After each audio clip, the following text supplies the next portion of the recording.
Free speech for them, not for you. That's the focus of tonight's angle. All right, America's left hates all things that Americans have generally supported, like Israel.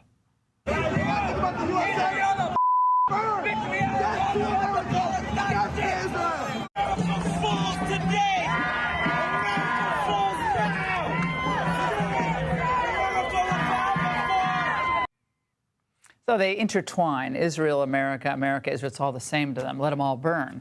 Now, let's imagine the reaction of the Biden DOJ and FBI if thousands upon thousands of America First Republicans organized protests that shut down the major freeways and bridges in places like California, New York, Chicago, disrupting air travel, car travel, and shouting these hateful chants about, let's say, illegal aliens and Biden himself. Well, we know what would happen to them. There would be a big press conference. It'd be probably called by some slick DOJ prosecutor. He'd announce his task force and the nationwide manhunt for the offenders. Literally days after this event happened, we have already opened more than 170 subject files, meaning these individuals have been identified as potential persons that committed crimes on the Capitol grounds. Just the gamut of cases and criminal conduct we're looking at is really mind-blowing. The marching orders by federal law enforcement was to find, fix, and charge these individuals as fast as possible. Of course, the media would lap it all up. They would nod in agreement as they did to Shurin. They'd talk about how hateful the crowd was, veins bulging. There'd be talk of possible RICO charges, conspiracy to violate civil rights. The absolute maximum punishment would be thrown at these protesters to put as many of those protesters in jail for as long as possible. That would be the goal. Some might be held in solitary confinement for months. Look, our system is set up to give broad discretion to our DOJ. It's supposed to be equal justice under the law, so discretion isn't such a bad thing. But in recent years, that principle has been shredded, and we've seen investigations colored by politics. It's very dangerous. The discretion to charge generally only is used in one direction now, and that's against conservatives. From the way they went after the J6ers to how they descended on people like Roger Stone, remember that? And what they're still doing to Donald Trump. Speak about what you consider to be the corruption of the court, and they'll throw you in jail, or at least threaten it. That's a tactic that would make Putin very proud. And the same analysis really applies to college campuses. Conservative students protesting with the same tone and viciousness as the pro-Hamas crowd would be expelled and blacklisted by every Fortune 500 company in America.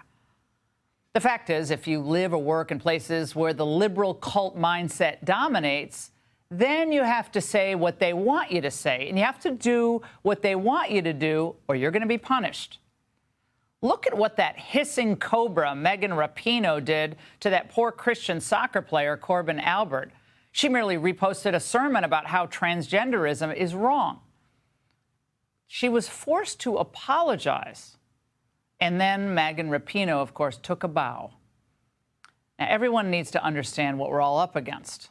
This new inquisition is very well funded and always seeking new targets. The Democrat slush fund known as Act Blue, with support from George Soros, and big support, I might add, announced that it was helping pay the bail of any of the anti-Israel, anti-USA protesters who were arrested. Well, of course, the Europeans and the Canadians, they're suppressors of free speech. They've been at this game for a lot longer, and of course, the results there are a lot more shocking. Today in Brussels, the National Conservatism Conference was shut down by authorities. As Nigel Farage took the stage for his keynote, Belgian police arrived outside. Emir Keir, the mayor of the district where the event was being held, said he had issued a shutdown order to, quote, guarantee public safety. He added, the far right is not welcome in the city. Yeah, just the anti-Semites. Well, a few true liberals in Europe came out against the shutdown, but not many. And we all know that in their heart of hearts, the far left of today believes that certain people should not get free speech. MSNBC, CNN, they're always reminding everyone that they're only going to take a Trump event if the news of the day requires it. Let me just tell our viewers, so I don't startle them, what we're doing. We have made a decision on this first day that if Donald Trump comes out and starts talking, we might want to listen to him for a little bit. We're going to do something. We're going to do it together. I promise we're going to come out of this if he starts lying or threatening people. Others are urging that Biden not debate Trump at all, as we just said with that quote from the Atlantic magazine, especially bad because they're just essentially saying that he's subhuman, he's evil, and he doesn't deserve to be treated like a real candidate. Talk about election interference. Now, freedom of speech still exists for the left, but not so much for the rest of you. In fact, I think most sensible people, when you talk to them about these issues, if they have a traditional set of beliefs, or slightly traditional set of beliefs even, they just get used to self-censoring. They watch what they say all the time. It's the only way to avoid having their kids shunned at school or maybe even losing their jobs. Look at what happened to that poor senior editor at the taxpayer-supported NPR. After blowing the whistle on the pro-Democrat bias among what is overwhelmingly a liberal executive workforce staff there, his bosses suspended him. How's that for all things considered? Now, we're not dealing with the old liberals anymore. Get used to this. They used to relish debate. They were proud to be free speech absolutists.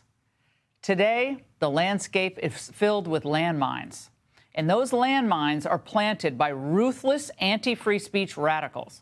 Say the wrong thing, associate with the wrong people, be in the wrong place, and yeah, they want you blown up. It's time to expose them as the sniveling cowards and wannabe tyrants that they are. It is time for all of us, each and every one of us, to be fearless.